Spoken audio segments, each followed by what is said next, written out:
और संपन्नता की प्राप्ति होती है।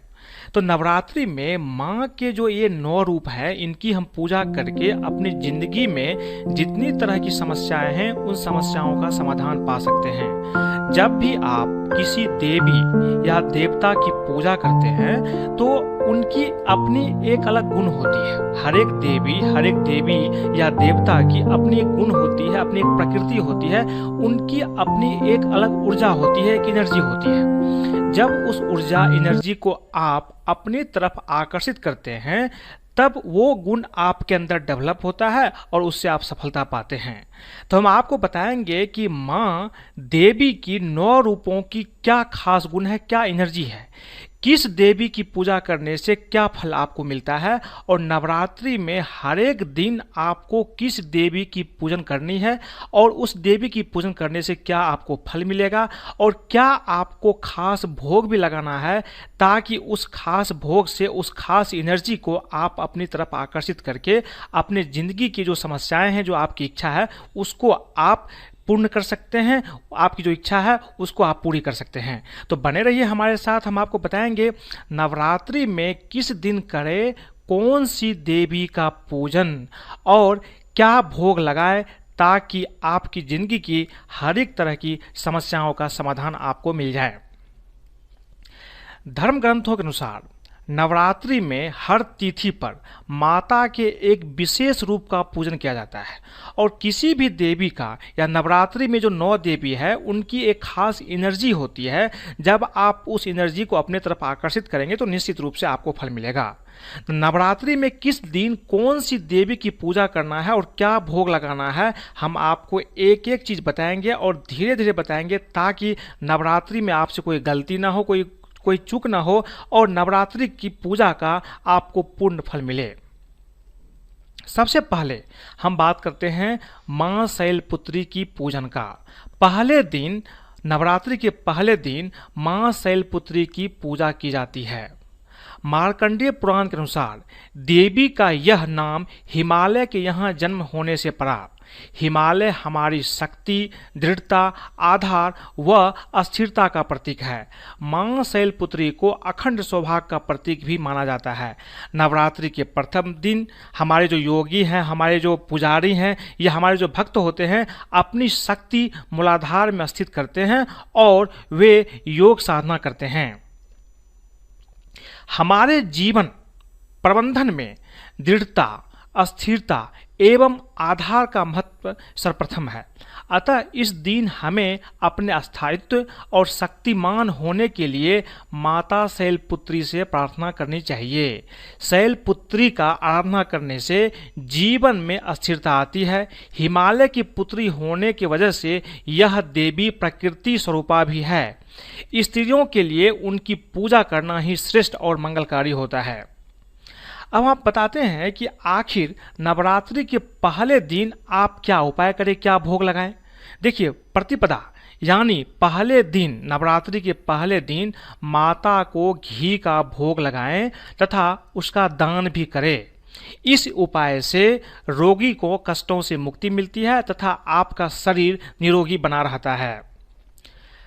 दूसरे दिन मां ब्रह्मचारिणी की आराधना पूजा की जाती है। नवरात्रि के दूसरे दिन मां ब्रह्मचारिणी की पूजा होती है।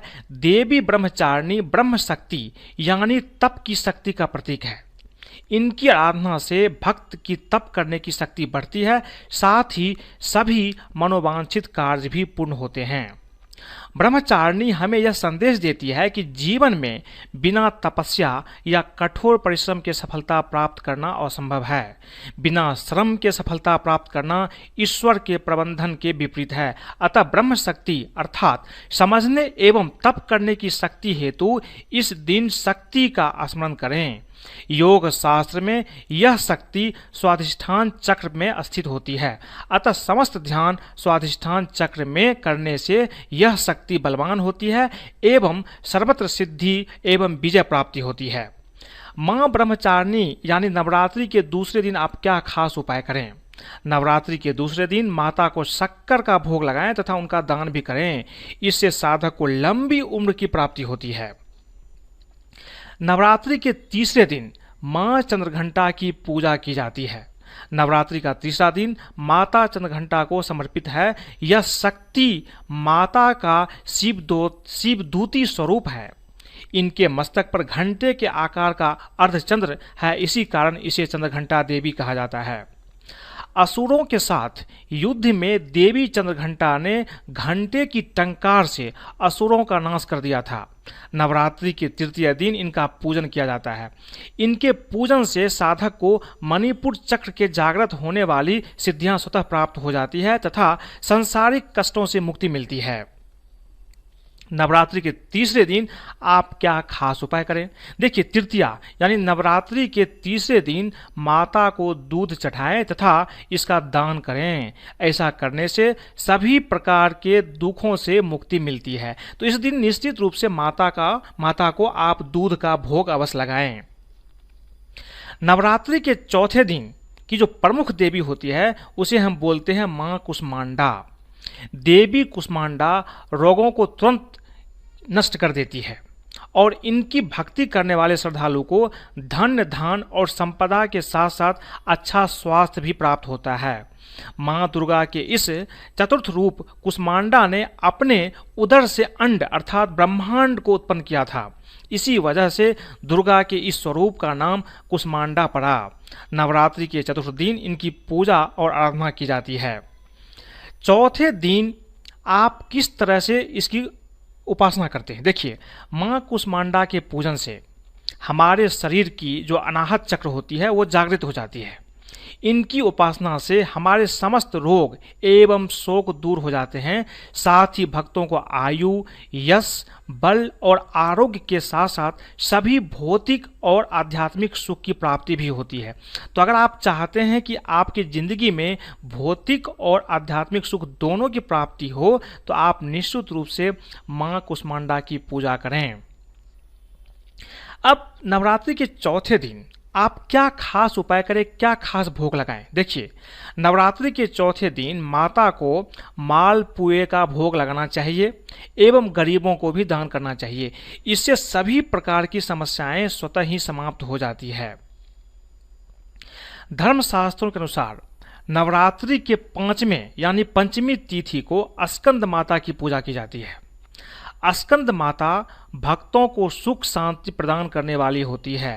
देवासुर संग्राम के सेनापति भगवान स्कंद की माता होने का कारण मां दुर्गा के पांचवें स्वरूप को स्कंद माता के नाम से जाना जाता है। स्कंद माता हमें सिखाती है कि जीवन स्वयं ही अच्छे बुरे के बीच एक देवासुर संग्राम है एवं हम स्वयं अपने सेनापति हैं। हमें सैन्य संचालन की शक्ति मिलती रहे, इसलिए स्कंद माता की पूजा आराधना करनी चाहिए। इस दिन साधक का मन विशुद्धि चक्र पर अवस्थित होना चाहिए, जिससे कि ध्यान वृत्ति एकाग्र हो सके। यह शक्ति परम शांति एवं सुख का अनुभव कराती है। पांचवें दिन क्या भोग लगाए, क्या खास उपाय करें? पंचमी तिथि यानी नवरात्रि के पांचवें दिन माता दुर्गा को केले का भोग लगाए एवं गरीबों को भी केले का दान करें। इससे आपके परिवार में सुख शांति बनी रहती है। नवरात्रि के छठे दिन आदि शक्ति श्री दुर्गा के छठे रूप कात्यायनी की पूजा अर्चना का विधान है। महर्षि कात्यायन की तपस्या से प्रसन्न होकर आदि शक्ति ने उनके यहाँ पुत्री के रूप में जन्म लिया था, इसलिए वे कात्यायनी कहलाती हैं। माता कात्यायनी की उपासना से आज्ञा चक्र जागृत होती है एवं स्वयं में प्राप्त हो जाती है। वह इस लोक में स्थित रहकर भी अलौकिक तेज और प्रभाव से युक्त हो जाता है। तो जो लोग माता कात्यायनी की पूजा करते हैं उन्हें अलौकिक तेज और प्रभाव से वो युक्त हो जाता है। उन्हें जिंदगी की सारी सुख मिल जाती है तथा उसके रोग, शोक, संताप, भय आदि सर्वथा विनष्ट हो जाते हैं। अब छठे दिन माता को क्या भोग लगाएं और क्या अर्पित करें? देखिए, छठवें दिन माता दुर्गा को शहद का भोग लगाएं एवं इसका दान भी करें। इस उपाय से धन आगमन के योग बनते हैं। तो अगर आपकी जिंदगी में धन की कमी है तो आप निश्चित रूप से आप छठवें दिन माता को शहद का भोग लगाइए। आपकी जो धन की आने की रास्ता है वो खुल जाएगी। महाशक्ति मां दुर्गा का सातवां स्वरूप है कालरात्रि। माँ कालरात्रि काल का नाश करने वाली है और इसी वजह से इन्हें कालरात्रि भी कहा जाता है। नवरात्रि के 7वें दिन माँ कालरात्रि की पूजा की जाती है। माँ कालरात्रि की आराधना के समय भक्त को अपने मन को भानु चक्र जो ललाट अर्थात सिर के मध्य स्थित करना चाहिए। इसकी आराधना के फलस्वरूप भानु चक्र की शक्तियां जागृत हो जाती है। माँ कालरात्रि की भक्ति से हमारे मन का हर प्रकार का भय नष्ट हो जाता है। जीवन की हर समस्याओं को पल भर में हल करने की शक्ति प्राप्त होती है। शत्रुओं का नाश करने वाली माँ कालरात्रि अपने भक्तों को हर परिस्थिति में विजय दिलाती है। अब 7वें दिन सप्तमी तिथि को माँ को क्या भोग लगाएं? देखिए, माता को सप्तमी तिथि को 7वें दिन गुड़ की वस्तुओं का भोग लगाएं तथा दान भी करें। इससे दरिद्रता दूर होती है और गरीबी का नाश भी होता है। नवरात्रि के 8वें दिन मां महागौरी की पूजा की जाती है। आदि शक्ति श्री दुर्गा का अष्टम रूप श्री महागौरी है। मां महागौरी का रंग अत्यंत गोरा है, इसीलिए इन्हें महागौरी के नाम से जाना जाता है। नवरात्रि का 8वां दिन हमारे शरीर का सोम चक्र जागृत करने का दिन है और सोम चक्र ऊर्ध्व ललाट में स्थित होता है। 8वें दिन साधना करते हुए अपना ध्यान इसी चक्र पर लगाना चाहिए। श्री महागौरी की आराधना से सोम चक्र जागृत हो जाता है और इस चक्र से संबंधित सभी शक्तियां श्रद्धालु को प्राप्त हो जाती है। मां महागौरी को प्रसन्न होने पर भक्तों को सभी सुख स्वतः ही प्राप्त हो जाते हैं। साथ ही इनकी भक्ति से हमें मन की शांति भी मिलती है। अष्टमी तिथि को माँ दुर्गा को क्या भोग लगाएं? देखिए, अष्टमी तिथि के दिन माता दुर्गा को नारियल का भोग लगाएं तथा इसका दान भी करें। इससे सुख समृद्धि की प्राप्ति होती है। तो अगर आपकी जिंदगी में सुख की कमी है, समृद्धि नहीं है, प्रॉस्पेरिटी नहीं है, तो आप इस दिन यानी नवरात्रि के 8वें दिन माता दुर्गा को नारियल का भोग लगाएं। निश्चित रूप से आपकी जिंदगी में सुख समृद्धि की प्राप्ति होगी। नवरात्रि के अंतिम दिन मां सिद्धिदात्री की पूजा की जाती है। मां सिद्धिदात्री भक्तों को हर प्रकार की सिद्धि प्रदान करता है।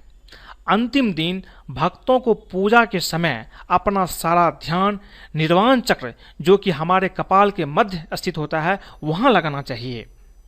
ऐसा करने पर देवी की कृपा से इस चक्र से संबंधित शक्तियां स्वतः ही भक्त को प्राप्त हो जाती है। सिद्धिदात्री के आशीर्वाद के बाद श्रद्धालु के लिए कोई कार्य असंभव नहीं रह जाता है, उसे सभी सुख समृद्धि प्राप्त हो जाती है। नवमी तिथि के दिन माता को क्या भोग लगाना चाहिए? इस दिन माता को अनाजों का भोग लगाएं एवं यथाशक्ति गरीबों को भी दान करें। इससे लोक परलोक में आनंद एवं वैभव की प्राप्ति होती है और आपको सब सुख मिलता है। तो आज मैंने आपको बताया कि नवरात्रि के 9 दिन में आप किस देवी की पूजा करें और उन्हें क्या भोग लगाएं। क्या भोग लगाने से देवी को आप अपनी तरफ आकर्षित कर सकते हैं। उनकी जो एक ऊर्जा होती है अपनी तरफ आकर्षित करके अपनी ज़िंदगी को आप बदल सकते हैं। तो आज के लिए बस इतना ही। अगर आपको ये वीडियो पसंद आए तो कृपया इसे लाइक करें, सब्सक्राइब करें तथा अपने दोस्तों के साथ भी शेयर करें ताकि वो भी इन चीज़ों का लाभ उठा करके अपने ज़िंदगी में जो समस्याएँ हैं उनका समाधान पा सकते हैं। धन्यवाद।